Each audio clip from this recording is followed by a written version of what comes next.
asked what the songs were, and brilliant, absolutely brilliant. And so we're just going to worship Him this morning, just try and get ourselves into that place and that space of just really focusing on Him and trying to forget all the stuff that's probably been going on in your head that you've got to do next week. So this is a special time. It's quite a sacred time, really, on a Sunday morning, just to take that space. It's quite a sacrifice, I know, but it's definitely worth making. So I'm going to hand it over to you guys. Thank you, Katie. They're very quiet to me this morning. Very good. I'm enjoying that.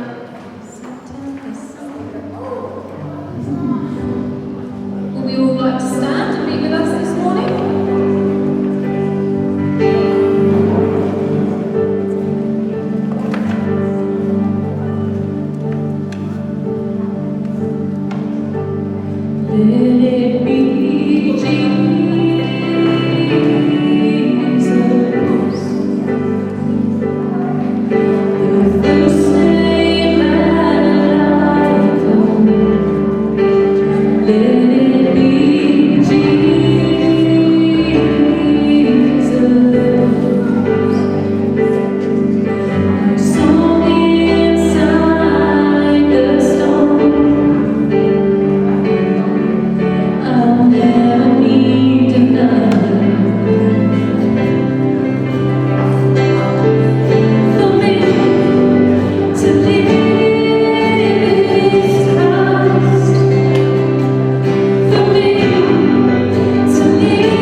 So we thought it would be fun just recently, after all those months of boring lockdown, to join those who make their pilgrimage to Brighton on the bank holiday.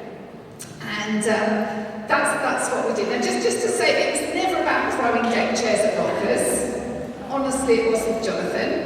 I know I'm going to get heckled. I know I'm going to get heckled by him this morning. I knew it.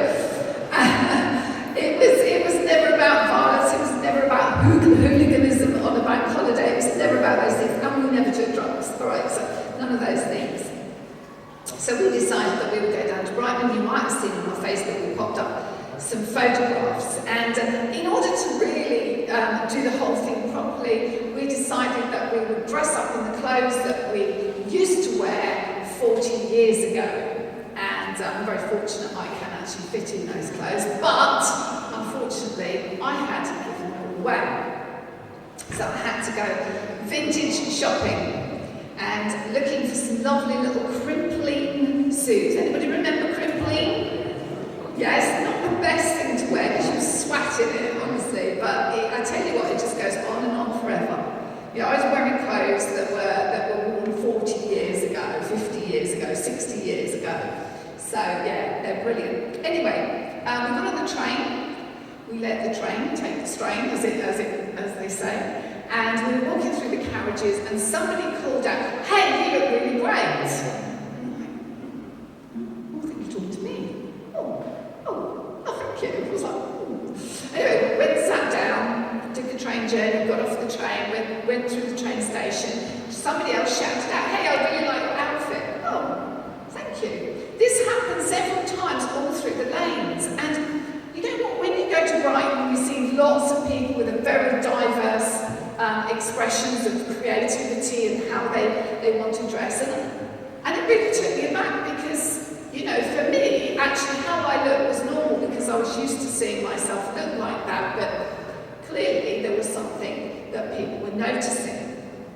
Anyway, we reached the seafront and we taken our sandwiches because I said there'd be nowhere to eat. It's going to be packed. So we were looking for a table. There weren't any tables, there weren't any chairs. And I spotted a telescope on the promenade and it had a round concrete base on it. And I said to them, "Look, we can park our bottoms on that, we can eat our sandwiches and we can be invisible." And so that's what we did. Glenn and Cathy sat there, watching the world go by, totally oblivious at the fact that there was a photographer who had been walking up and down. And he came up to us at the end and he said, "Excuse me, would you mind if I take your photographs?" I'm like, "Well, yeah, if you really want to." He said, "It's just that I've been waiting for you to finish your sandwiches." And I was like, "Oh, that's so embarrassing. That's so not cool."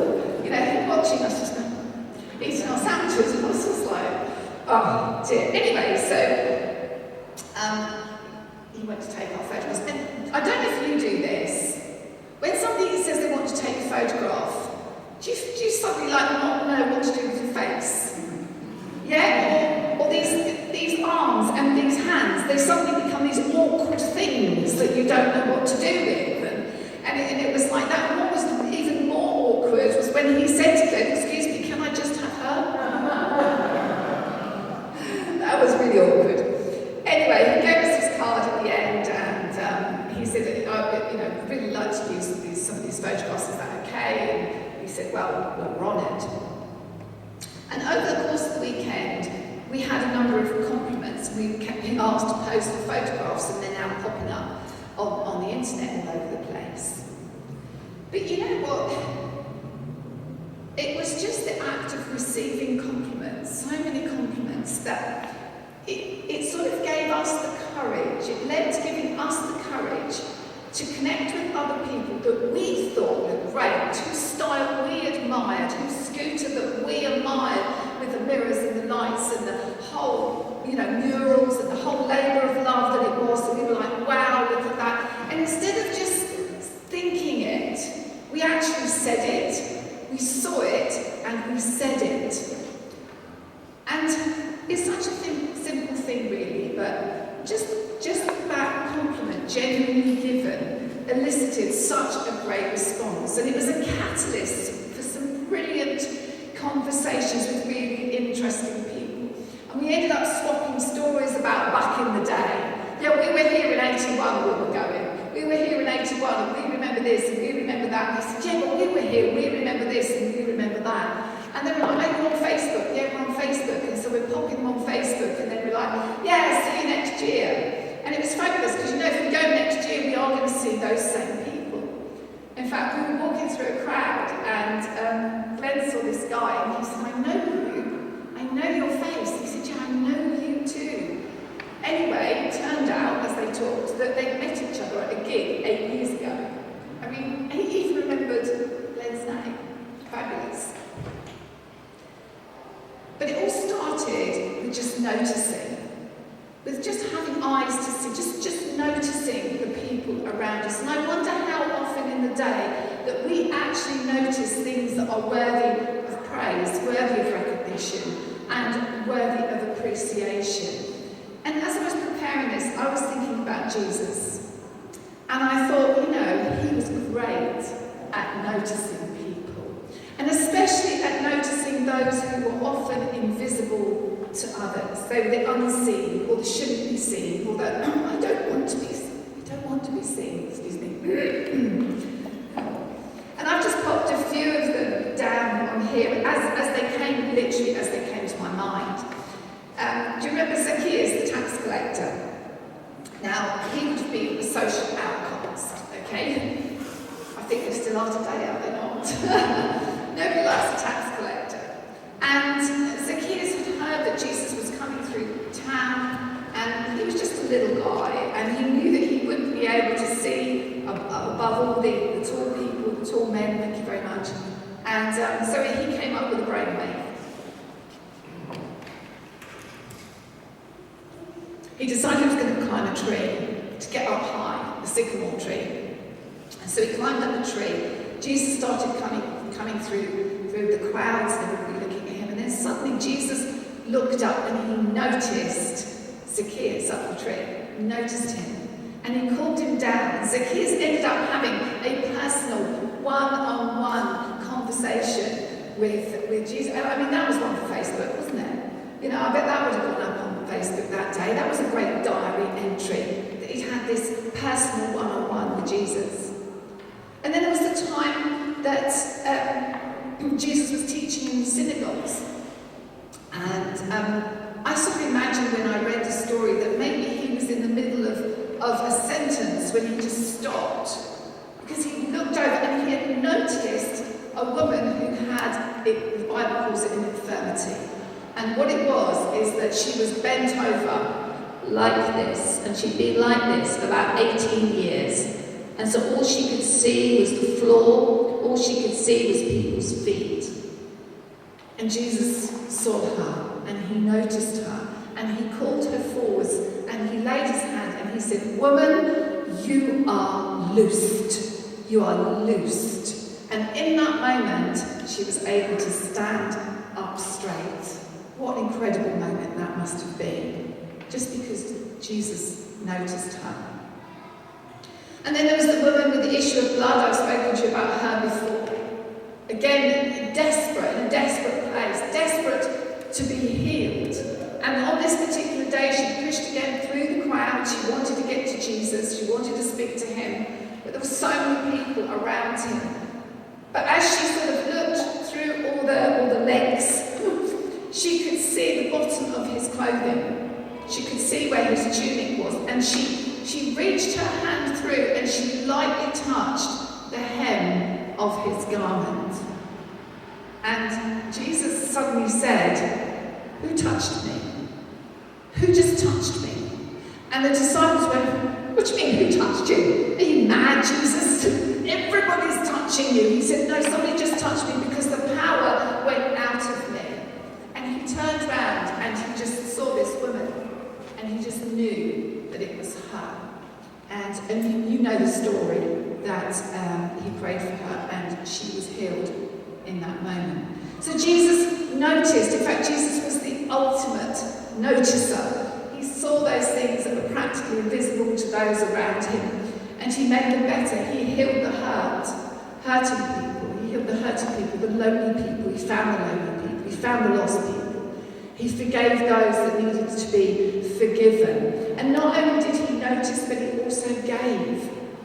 He gave them time. He gave them attention. And he gave them a life-changing experience to everyone who was in that place of being invisible, of not being noticed, of being desperate. Jesus gave them value.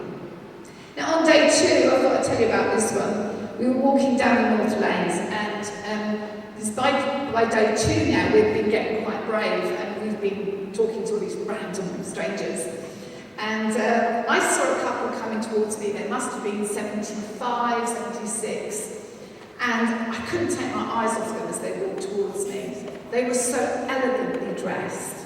The man looked like he'd been an ex-naval captain, okay? Very nicely trimmed beard and hair. He had a beige suit on, polished shoes. He had a pink tie and a pink, beautifully pressed handkerchief in his top pocket. And his wife was also dressed in a beautiful beige suit, and her pink necklace exactly matched his handkerchief. And I just looked at them, and it wasn't just their style, it wasn't just my appreciation for how they were expressing themselves visually. There was something about this couple that was nice. There was just something that drew me. There was something about their spirits that was just nice. And they were holding hands, which was also really cute. And I said to them, look at that couple, don't they look great? And he knew what I was going to do. So as they got near to me, I just stopped them and I just said, excuse me. I said, can I just say, you both look amazing. You look so elegant, you look so well put together. And they both gave me this big smile, and they said, oh, thank you so much. And you look amazing too. And then we stopped and we had a little conversation. And it was just a really nice moment. A Society for Mutual Appreciation suddenly happened. We walked away, and I actually said to Glenn, I said, at their age, the age that they are, I said, sometimes when you get to a certain age, you become invisible. You become invisible. Women often say this. They've suddenly become invisible once they reach 50. And I just wondered, when was the last time that somebody paid them compliments? And I'm so glad I did it.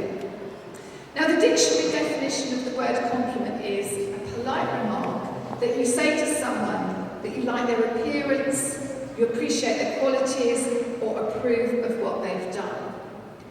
Have you ever been given a complimentary gift? Yeah? Have you ever been given a complimentary gift? Free of charge. You don't have to pay for it. Now, those of us who are a little bit cynical, or have been on the planet long enough, may have the belief that nothing is free. Nothing in life is free. It was like that free trip that we were offered when we were on holiday, and the rep approached us in the hotel lobby and said that he was offering us a free trip to a luxury resort for the day with complimentary refreshments. And when we got there, we were given one drink, not allowed to leave the resort, and we didn't know where we were in the middle of nowhere, and it was about selling us a timeshare. So, yeah, we learned that one. We were a little bit more savvy now.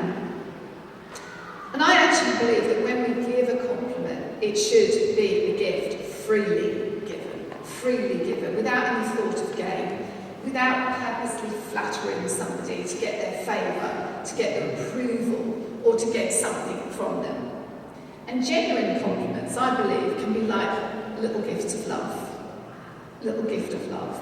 Given kindly, given generously, given because that person has noticed something that is worthy of praise and recognition and approval, and worthy of actually expressing that. They've stopped, they've taken the time to say it. And perhaps at this moment, maybe I should just say that compliments need to be appropriate, okay? Within a context and appropriate. And especially between genders. I'm not going to go too much into this, but before you give it, just perhaps engage your brain before you obey one of those warm-hearted impulses. All right? Just ask yourself, how is this going to land? All right? I was thinking, if I was talking to a whole bunch of youth and young people, in a much younger church, I sort of had this moment where I could see a guy going like, yeah, well, you look really hot, babe. like this, and then the big boyfriend comes up with all the tattoos and like wallops in one. So, that all just went through my head as I was preparing this. But we're all grown up here, aren't we? We know how to do things properly. Now, the scriptures have a lot to say about the power of words and the power of words and how they can affect us. There is death and life in the power of the tongue, the Bible says. And we can tear down or we can build up. And in 1 Thessalonians 5:11, it talks about how we should edify each other and how we should do things to build each other up. And one of those things is using words and is using compliments to do that. And what happens is when we build each other up, we give people value, don't we? Proverbs 12:25 says this: anxiety in a man's heart weighs him down, but a good word makes him glad. A good word. It's really interesting, actually, that scientists have found that when you're given a compliment, there's a part of your brain that lights up. This very same part of the brain that lights up when you're given a monetary reward. That's interesting, isn't it? And actually, compliments are the building blocks of collaboration and cooperation. If your boss gives you a compliment over your work that you've done, suddenly all of that time, all of that effort, all of missing your tea break or your lunch break is suddenly worth it, isn't it? It goes a long way to building great relationships. It's just one of these.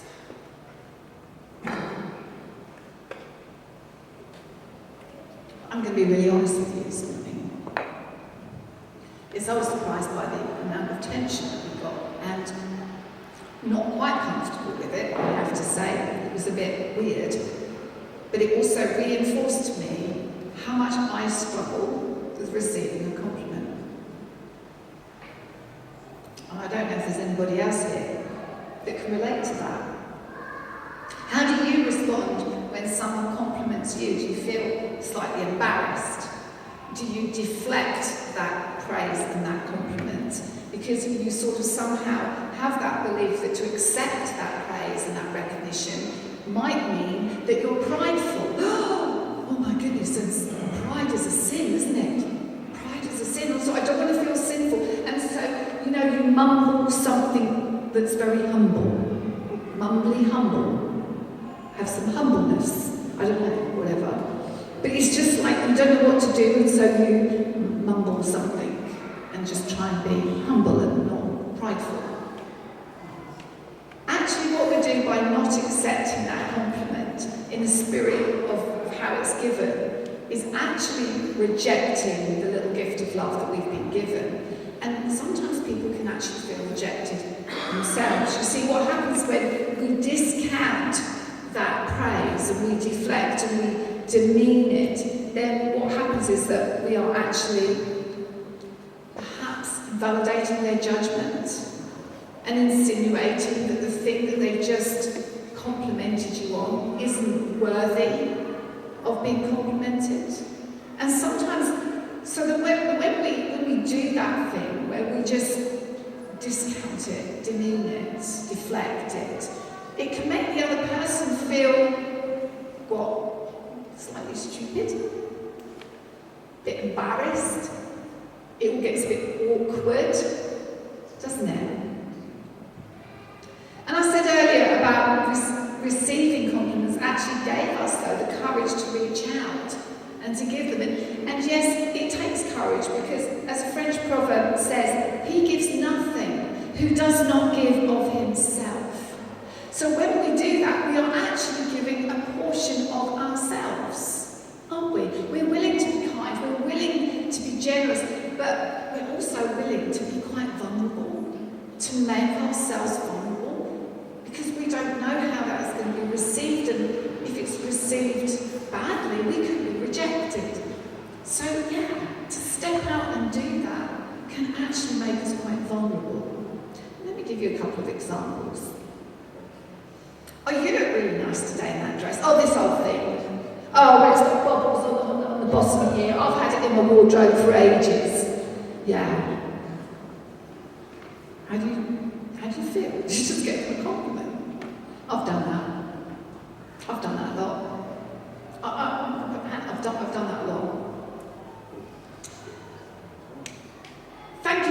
preached today, it really spoke to me. Oh, it was a fantastic presentation, but it wasn't my best. It wasn't my best. I didn't have time. I was so busy over the weekend. I just slapped the whole thing together, really. I've done that as well. Because I didn't know how to respond. Because, and this is another thing, Christians are great at this one. We had somebody in the church for a while who I really felt needed affirmation and really needed to be built up in their confidence. And there were some things that they did sometimes and I felt was really worthy of giving a compliment. But every time I did it, oh, it's not me, it's the Lord. It's not me, it's the Lord. No, it's just the Lord. And one day I was just really frustrated. And I said, no, it wasn't the Lord. And they looked at me like, what did she just say? She just said something really bad. Really bad. And I thought, oh gosh, she's going to pass out or something, And I said, well, it wasn't just the Lord.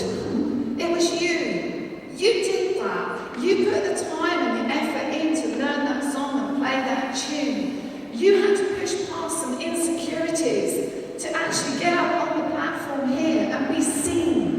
And be seen. And that was the thing that they hated, was to be seen. They didn't want to be noticed. They wanted to be invisible. They wanted to hide. You did that. Take the compliment for what it is. Let it build you up. Let it edify you. And so I'm learning to respond graciously with a simple thank you. I appreciate that. I'll take that as a compliment. Thank you. But here's the thing though, even though I struggle to accept them, I love to give them. And actually I do it a lot without even thinking about it. It's become such a part of me. But I wasn't always like that. Because I was scared. And I was scared of people. And so I might have seen something that I thought was really great, but I couldn't bring myself to say it because of my own shyness, because of my fear of rejection. And so therefore, I wasn't a blessing to people when I could have been. But I was 18 when I read a book, and it was called Try Giving Yourself Away by David Dunn. And I would recommend this book to you if you struggle with shyness, if you struggle with relationships, or if you just want to go on an adventure. In his preface, he spoke of how we live in troubled times. Now, this was written, I think, around about the 1930s, 1940s. We still live in troubled times, don't we? He said we live in a world full of strife and heartache. And he said men and women everywhere seek peace of mind and heart and wish desperately that they as individuals could do something towards lifting the heavy blanket of gloom and fear that oppresses mankind. This is what he said. He said, what is needed, he felt, was a surge of simple kind-heartedness towards each other that would establish the spirit and set the pattern of a kindlier world and bring a healing influence. That book really impacted me. I know that book changed me when I started to practice some of the principles in the book. He spoke about noticing people and seeing it and saying it and just being that blessing. And I think I had forgotten how powerful that can be until this weekend. And I thought about how much more enriched that our weekend was because of those things. We could have gone, Glenn and I sat there, ate our sandwiches, not spoken to a soul, got back on the train, came home, did it again the next day. We didn't have to connect with anybody. But when we did, how brilliant that was. I think that Proverbs 11:25 describes the act of a compliment perfectly. Because actually the simple act of complimenting, it takes just a moment, and yet it can last more than that moment. And Proverbs 11:25 says, a generous person will prosper, and whoever refreshes others will be refreshed. Another translation, this is the New King James, says, the generous soul will be made rich, and he who waters will also be watered himself. And when I read that, I thought that verse describes the very act of giving out with no thought of return, and yet the unexpected benefits of just receiving back, how that comes back to us in such an enriching way. We all know that commandment we've been given, to love our neighbours as we love ourselves. And sometimes we just don't know how to do that. We don't know what that actually looks like. And some of our neighbours are easier to love than others. But maybe just by seeing it and saying it, you can be a blessing. And you can be actually fulfilling that commandment of loving your neighbour in some small way. So let me just leave you with these thoughts. Maybe you could go away from today and determine to be a noticer, like Jesus was. Maybe you could determine that you would like to be a blessing, to give perhaps some of those little gifts of love, praise, recognition, approval and appreciation to somebody else to make their day a better day. David Dunn called his book The Adventure. It was an adventure. He embarked upon an adventure. He decided that he was going to give a portion of himself and to give himself away. So let's join him in that adventure. Shall we? Amen. Thank you very much. Thank you for listening. You've been so engaged this morning. You've been an absolute pleasure.